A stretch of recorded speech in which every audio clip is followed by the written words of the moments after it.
সুতরাং যৌতুক দেওয়াও জায়েজ নেই, নেওয়াও জায়েজ নেই। তারপরও যার সাথে স্বামী স্ত্রীর সম্পর্ক বলে এতদিন আপনারা বলতেন, এটা মানা যায় না, কারণ সে একজন মুশরিক। আর আমাদের মেয়ে যাই হোক, সে একজন হাজি, তার চরিত্র একটু ঝামেলা আছে, কিন্তু হাজি তো। কথা বলছেন না কেন? একটু মিথ্যা কথা বলে। তাছাড়া বাকিগুলো অন্তত হাজি মানুষের সাথে কোনো ফুল হাতার বিয়ে দেওয়া যায় যাচ্ছে। এটাকে আমি নিজে নিজে বানালাম।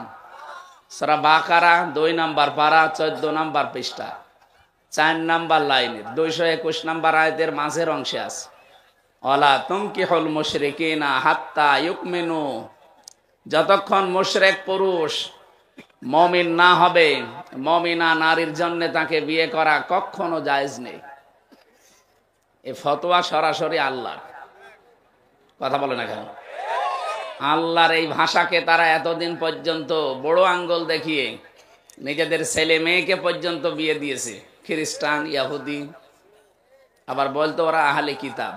এই পৃথিবীতে মুসলমান বাদ দিয়ে যত ধর্মের লোক আছে, আল্লাহর দৃষ্টিতে সবগুলো কাফের।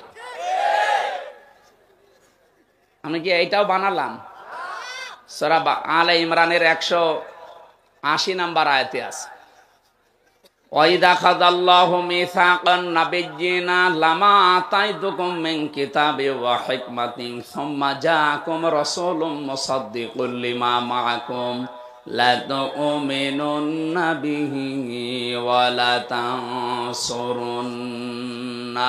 ইলা আখির আয়াত। সূরা আলে ইমরানের 3 নম্বর পারা 19 নম্বর পৃষ্ঠার 9 নম্বর লাইনে আছে, রব্বুল আলামিন বলেন, যত নবী আমি পাঠিয়েছি দুনিয়ায়, প্রতিটি নবীর কাছে এই অঙ্গীকার নিয়েছিলাম যে তোমাদের সাথে যে কিতাব আমি দিলাম, যে হিকমত